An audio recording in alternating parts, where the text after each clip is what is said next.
Hey guys, what's going on? Hope you're having a fantastic day. Today on the video, we are talking about the dreaded mechanics lien.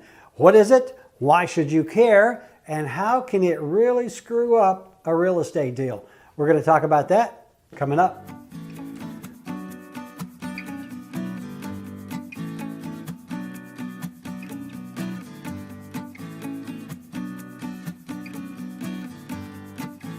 Hey guys, your old buddy Tim back in the Revolved Realty Design Studio. Hope you're having a fantastic day. I certainly am, more or less, because what I want to talk about today on the video is something that has come up recently in a deal that I was somewhat involved with, and that is the property had on it what's called a mechanics lien. Now, I am not talking about the traditional mechanics lien in Alabama, where you got one mechanic working and one leaning against the car. Completely different kind of mechanics lien. No, what I am talking about is this. A mechanics lien is a lien that has been filed against a property because the person filing the lien claims that they are owed money. Now, it's called a mechanics lien because the concept goes back to, gosh, the 18th century. A lot of people give Thomas Jefferson credit for bringing the mechanics lien to this country because when they were building the Capitol, a lot of the tradesmen were never getting paid. The money men who were building the buildings sometimes did not pay their bills, so they had a very hard time actually getting craftsmen and artisans to work. So Jefferson said, hey, you know what we used to do back in the old country? We had this thing called a mechanics lien, and basically it allows you, the mechanic, it's what they called tradespeople back then, it allows you to put a legal claim on a property for money that you are owed. Now, mechanics liens have followed us through the ages. They're still around today, and every now and then they raise their ugly head. You'll be in the middle of a real estate deal. The title company will be doing the title work, and they will discover that someone at some point has put a lien on the property. An example might be a carpenter or a bricklayer or anyone who has worked directly on the property who has contributed and spent money and done work and then didn't get paid. And so, as I said, I've seen this a couple of times come up recently, so I thought I would just take a minute and kind of explain what mechanics liens are and why you should always get the title work done on a property to make sure that there are no liens involved. Now, this comes up because recently there was a piece of property that a gentleman owned, and he wanted to sell it to his friend. Well, his friend, right? And so his friend trusted him. They didn't want to spend money on title work. So his friend basically bought the property without doing the title work. The property exchanged hands, and then the friend tried to sell the property, and the title work was done, and turns out there were multiple liens on the property from folks who had done work back before and were never paid. Thanks, buddy. What a friend, right? So what recourse does the owner have who owns the property and didn't know there were liens on it, as well as the person who wanted to buy the property, because they're not going to buy a property with liens on it. And here's a very important thing to understand. When a lien is filed on a property, it goes with that property regardless of who the owner is. All right? When a tradesman or a mechanic attaches a lien to a property, it's on that property, not on the owner. So if that property does manage to change hands without the correct title work being done, whoever is the current owner of the property, they cannot do anything legally with that property unless those liens are settled. Now, how do you handle those? Well, you can pay them off. You can go to court if you think they are invalid, and many liens are. They are attached to property without due cause, but it can turn into a real legal mess. And so I thought what I'd do is really quickly, I looked up the requirements here in the good old state of Alabama on how you may have gotten a lien attached. And if you're a tradesman, and I'm on no side of this coin here because I see both sides.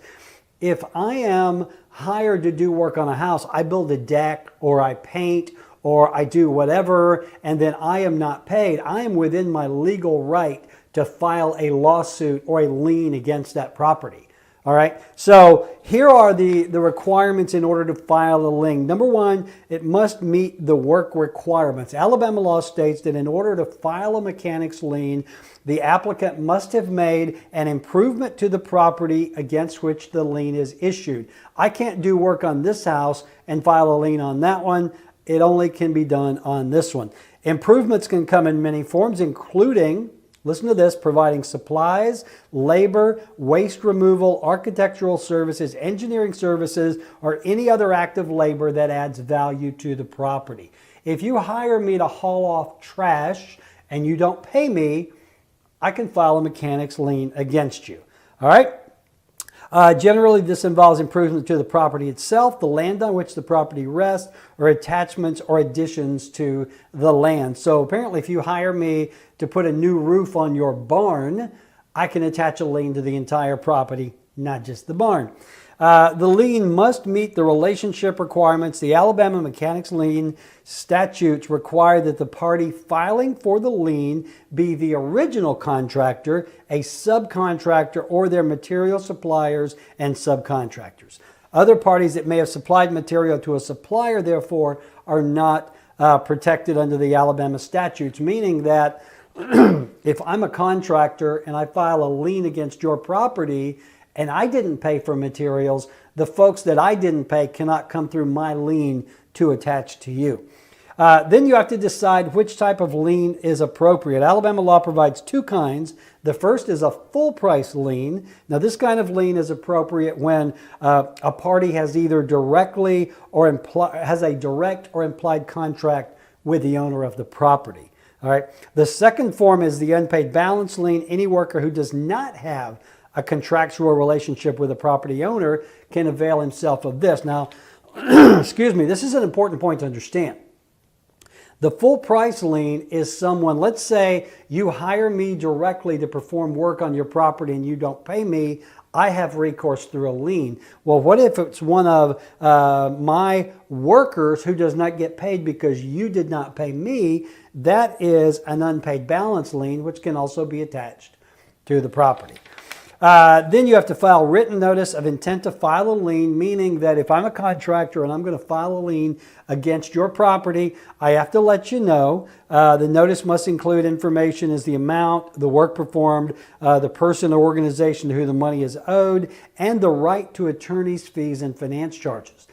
If I do file a lien against your property, you may end up paying my lawyer fees.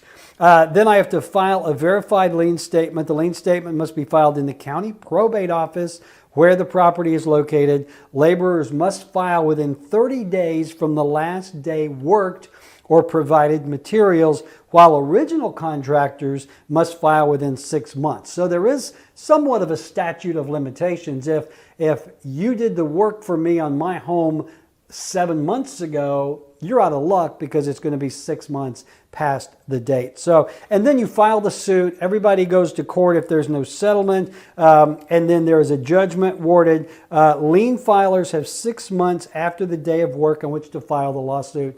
A very important notice. So let's go back to the side of the seller. If you have a property and you go to sell that property, chances are title work, a title search is going to be done on that property, and it's going to go back a considerable amount of time. There may be liens on the property that you didn't even realize that were there. Well, guess what? Those liens are now your responsibility, not the person that officially did not pay that person. So you have to keep that in mind. So if title work is done, and these liens are discovered, you have to take care of them before the property can change hands, because no buyer in their right mind is going to buy your property if there's a lien on it. All right. So what can you do? Again, you can look up the lien. You can go back to the person that originally filed the lien. You can offer them amount of money. You can offer to settle. Let me say this. Not all liens are valid liens. I hear stories all the time about contractors, unscrupulous contractors, who come to homeowners and try to extort money from them. Well, if you don't give me what I want, I'm going to file a mechanic's lien. Filing a false lien, while I did not do the research on that, I can imagine that that is not a nice thing. It is probably against the law, and you can probably get yourself into some trouble for that. But if you have a legitimate gripe, if you're a contractor and you've been hired to do some work and you were not paid, this is a mechanism, these big words, mechanism. It's a mechanism that you have through the courts to file. Does that mean you'll ever get paid? No, there are no guarantees, but at least you will have a legal document attached to that property that says you are owed this amount of money. And again, if you're a homeowner, you always need to keep in mind that if you did not do title work when you bought the property, title work for your buyer may show up a lien, and those liens have to be settled before you're going to be able to sell that property, okay? There you go. There's probably more than you'll ever need or want to know about mechanics liens. Just keep in mind that anyone can file a mechanics lien, and a mechanics lien can throw a monkey wrench into your real estate deal. Did you see what I did there? Mechanic, monkey wrench? Or is that a plumber? Yeah, I don't know. I don't know my tools very well. So anyway, hey, if I can do anything for you when it comes to real estate, give me a call. 679-0704 is my phone number. Tim@revolved.com is my email. And you can find me on the web at revolved.com or Facebook or LinkedIn. And if I can do anything for you when it comes to real estate, including looking into those pesky liens, hey, I'll help you. Give me a call and I'll talk to you soon. Hey guys, I hope you found the video helpful. Before you get away, let me tell you about our sponsors. They are Stephen Allen and his team at Caliber Home Loans and Stan McDonald and his team at Jacob Title. Now, when it comes time to buy a new home, no one is better on your team than Stephen Allen and the folks at Caliber Home Loans. They will get you pre-qualified quickly, get you pre-approved. They will find the best program for you with the lowest interest rate, the lowest monthly payment. They'll get it done quickly for you. And if you mention to Stephen that you heard about him here on the video, they're going to do your home appraisal for free. That's a $450 value. Then there's Stan McDonald and his team at Jacob Title. They are the hometown closers, and we close a lot of homes here in our little hometown with Stan and his team.